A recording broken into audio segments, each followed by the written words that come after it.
Famille, je sais que beaucoup parmi vous se posent des questions. Les coranistes, comme Jeff par exemple, d'où ont-ils eu les explications des versets coraniques et d'où est-ce que ça sort et par qui est-ce qu'ils ont appris ces différentes explications?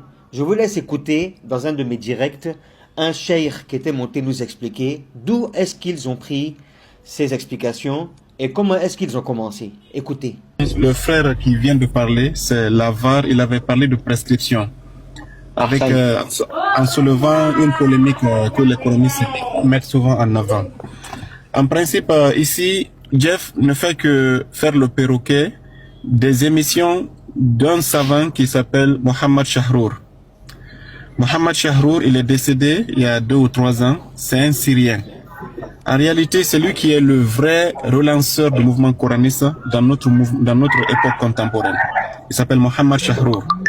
Et c'est lui qui, dans ses livres, il a écrit 4 livres, il n'a pas écrit beaucoup, mais dans ses livres et dans ses vidéos YouTube, il a dit il y a différence dans le Saint-Coran entre Farida et Kitab. Quand Allah dit Kataballahu ou Kutiba alaykum siyam, il dit que Kataba, c'est prescrire. Et Farada, c'est rendre obligatoire. C'est lui qui a été le premier. Donc, qu'est-ce qu'il a dit? Il a dit, comme Allah dit, Inna salata kanat ala al-mu'minina kitaban, la prière est une kitab. Laysa farida, il dit que la prière n'est pas obligatoire. Il dit c'est kitab. Quand Allah dit Kutiba alaykum siyam, que le jeûne n'est pas obligatoire, c'est une prescription. Donc, si Jeff est en train de faire le perroquet, il mélange les sujets aujourd'hui, ça ne vient pas de lui. Il est en train d'écouter Chahrour dans les vidéos YouTube et puis il vient faire semblant que c'est lui qui est en train de faire des réflexions.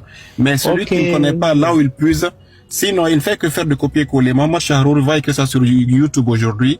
C'est lui actuellement, c'est-à-dire il a fait un bouleversement mondial. Il a été invité, il a fait sa vie en Russie.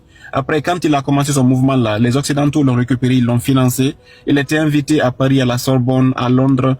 Il n'y a pas une université internationale où il n'a pas été invité, ce monsieur-là, pour aller propager ce mouvement coraniste. Et il est revenu en Syrie et il a fondé une grande école.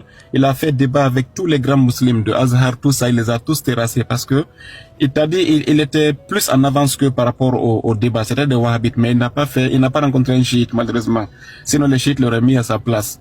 Et tous les coranistes que tu vois aujourd'hui, il y a beaucoup de jeunes qui sont nés aujourd'hui, comme Samir Islambouli, comme Hussein Khalil, comme beaucoup d'autres, je ne vais pas tous les citer ici, Firas al-Mounir, ils sont en train de prendre les livres de Chahrour et de faire des copier-coller. Et qu'est-ce que Jeff fait?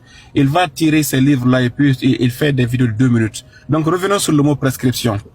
Qu'est-ce qu'ils disent? Ils disent que chaque fois que Dieu dit farada, ça c'est comme le hajj. Faridatu min Allah, c'est une obligation, là on ne peut pas déroger. Mais tout ce qui est kitab, ils disent il y a une alternative. C'est ce que Chahrour a dit. Pourquoi il dit ça? Il dit si Dieu dit kutiba alaykum siyam, quand Dieu dit que je vous ai prescrit le jeûne, il dit le jeûne n'est pas une obligation. C'est Chahrour qui le dit. Hein. Il dit si toi tu as l'argent et que le mois de Ramadan arrive, tu peux faire al-fidya. Il donne le verset si tu as la capacité de payer l'argent, toi tu es un banna, tu es un riche, et que le Ramadan arrive, tu prends 750 grammes de riz par jour, ça fait combien? 1,5 kg chaque 2 jours. Et puis tu prends ça, tu calcules fois 30 jours, tu enlèves ça, tu donnes le premier jour de Ramadan et puis ton Ramadan est accepté, tu n'as pas à gêner si tu es riche. Ça c'est ce qu'on appelle kitab, ce qu'on appelle, il y a une alternative. Ça c'est Chahrour qui l'a inventé, hein, que chaque fois que Dieu dit kutiba alaykum, c'est que si tu lis en bas, tu verras il y a une forme d'alternative, c'est une option, c'est pas une obligation. Il dit par exemple ici, al-jihad kitabun, que le djihad c'est une prescription, que l'alternative c'est quoi? S'ils disent qu'ils veulent la paix, laisse le djihad. Donc Chahrour, je ne vais pas rentrer dans tout ce qu'il a dit, c'est comme par exemple ici la prière. La prière est une prescription. Quand tu dis à Chahrour, mais quelle est l'autre prescription? Il dit c'est al-zikr. Donc il a sémé une forme, il a créé une forme de usul al-fiqh jadid. Faqat mabna al-Quran la al-hadith. Et si Jeff aujourd'hui, il vient te dire que non, il y a prescription, il y a obligation. Il fait l'amalgame de ce que Chahrour a inventé il y a une 30aine d'années.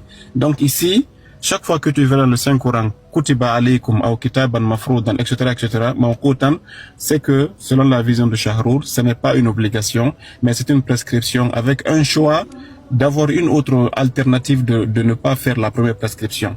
Voilà un peu la philosophie des Coranistes. Si tu comprends pas ça, même si vous parlez 1000, on ne va pas les comprendre. Voilà pourquoi je commence par ici. C'est pour vous outiller. Quand vous les entendez dire Farida, c'est obligation. Quand vous les entendez dire Kitab, c'est prescription. Et Farida, c'est kun fayakun. Il n'y a pas de plan B. C'est juste la Farida, tu fais ce qu'Allah a dit. C'est comme par exemple dans l'héritage là, quand Allah dit par exemple les zakari misl hadil unsayayn, et puis il dit wa in kanat faqasnatayn, à la fin il dit faridatu min Allah. Ça c'est une obligation d'Allah, on ne change pas l'héritage. Mais quand Allah dit kitabun mawqutan aw kutiba alaykum, c'est qu'il y a un plan A, il y a un plan B. Si tu veux tu jeûnes, si tu veux tu donnes l'argent, si tu veux tu fais le djihad, si tu veux voilà tu choisis la paix. Donc voilà, d'abord ça c'était la phase introductive par rapport à ce que le frère avait posé la question sur la prescription. Donc prescription ici, ce n'est pas, n'allez pas dans le sens de Robert pour voir qu'est-ce qu'il veut dire. C'est pas de ça il parle. Il parle de la définition istilahi que Shahrour a inventée il y a une trentaine d'années. Ahsan, Maulana, vous avez entendu. En fait, cette personne-là a été utilisée par les Occidentaux là pour venir nous nyarami ici.